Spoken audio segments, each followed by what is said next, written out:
कुंभ मेले का आयोजन किस स्थान पर कब होगा, ये ग्रहों और राशियों पर निर्भर करता है।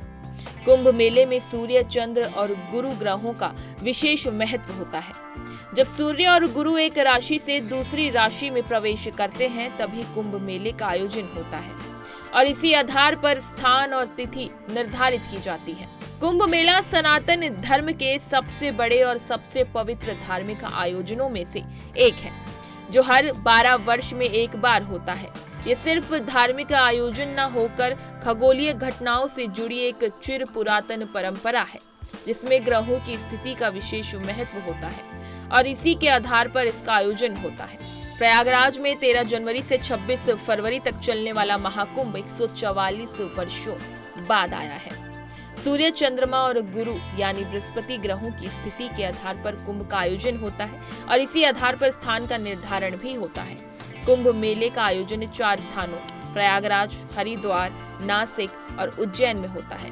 इस आयोजन की 4 श्रेणियों में कुंभ, अर्धकुंभ, पूर्ण कुंभ और महाकुंभ। कुंभ की बात करें तो कुंभ 12 साल में एक बार चारों जगहों हरिद्वार, नासिक, उज्जैन और प्रयागराज में बारी बारी से आयोजित किया जाता है।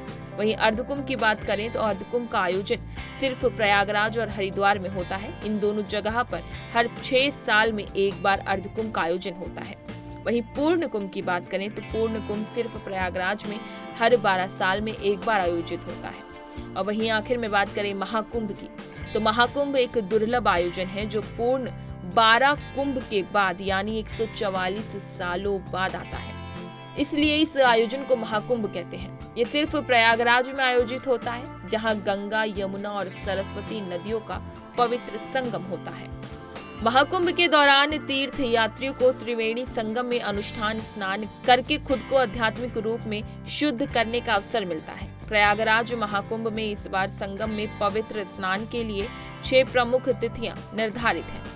पौष पूर्णिमा जो कि 13 जनवरी, मकर संक्रांति जो कि 14 जनवरी, मौनी अमावस्या 29 जनवरी, वसंत पंचमी 3 फरवरी, माघी पूर्णिमा 12 फरवरी, महाशिवरात्रि 26 फरवरी।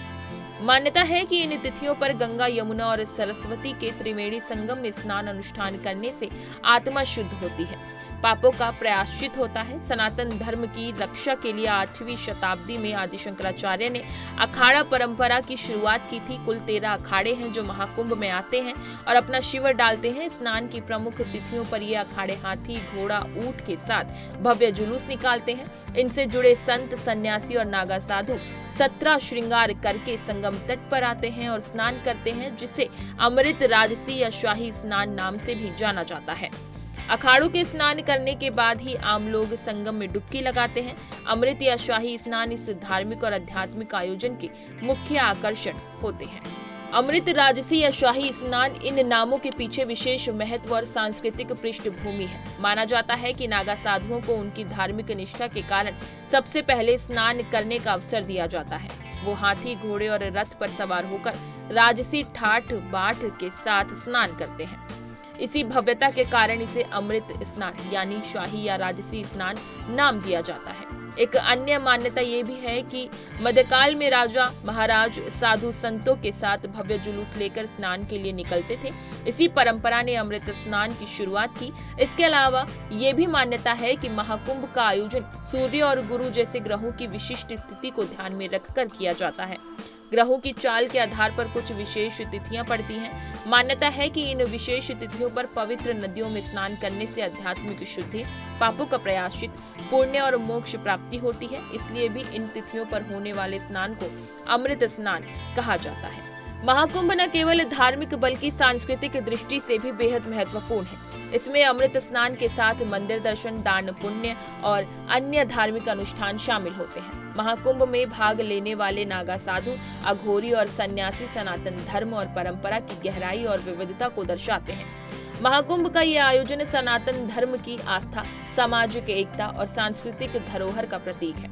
कुंभ मेले की उत्पत्ति सनातन धर्म की पौराणिक कथाओं, विशेष रूप से समुद्र मंथन की कथा से होती है। इसके मुताबिक दुर्वासा ऋषि के श्राप के कारण जब इंद्र और देवता कमजोर पड़ गए तो असुरों ने देवलोक पर आक्रमण करके उन्हें परास्त कर दिया। असुरों ने पराजित होने के बाद सभी देवता भगवान विष्णु के पास गए और उन्हें सारा वृतांत सुनाया। तब भगवान विष्णु ने देवताओं को दैत्य के साथ मिलकर क्षीर सागर में मंथन करके अमृत निकालने को कहा। सारे देवता भगवान विष्णु के निर्देशों का पालन करते हुए असुरों के साथ संधि करके क्षीर सागर से अमृत निकालने के प्रयास में लग गए। समुद्र मंथन से अमृत कलश निकला तो देवताओं के इशारे पर इंद्र के पुत्र जयंत उसे लेकर अदृश्य हो गए। गुरु शंकराचार्य के कहने पर दैत्यों ने जयंत का पीछा किया और काफी परिश्रम के बाद उन्हें पकड़ लिया। फिर अमृत कलश पर कब्जा प्राप्त करने के लिए देवताओं और असुरों में 12 दिन तक युद्ध चला। कहा जाता है कि इस युद्ध के दौरान पृथ्वी की 4 स्थानों पर अमृत की कुछ बूंदें गिरी थी। ये 4 स्थान प्रयागराज, हरिद्वार, उज्जैन और नासिक, इसलिए इन्हीं चारों स्थानों पर कुंभ मेले का आयोजन होता है।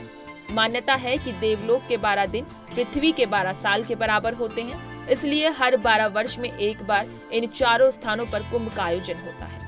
कुंभ मेले का आयोजन किस स्थान पर कब होगा ये ग्रहों और राशियों पर निर्भर करता है। कुंभ मेले में सूर्य, चंद्र और गुरु ग्रहों का विशेष महत्व होता है। जब सूर्य और गुरु एक राशि से दूसरी राशि में प्रवेश करते हैं तभी कुंभ मेले का आयोजन होता है और इसी आधार पर स्थान और तिथि निर्धारित की जाती है।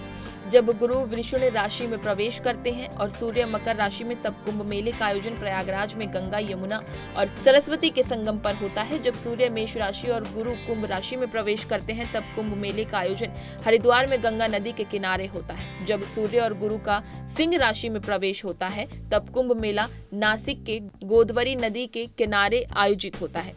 जब गुरु सिंह राशि और सूर्य मेष राशि में प्रवेश करते हैं तब कुंभ मेले का आयोजन उज्जैन में शिप्रा नदी के तट पर होता है। गुरु के सिंह राशि में प्रवेश के कारण ही इसे सिंहस्थ कुंभ कहते हैं। इसी तरह की तमाम खबरें और लेटेस्ट अपडेट्स के लिए बने रहिए हमारे साथ और देखते रहिए punjabkesari.com।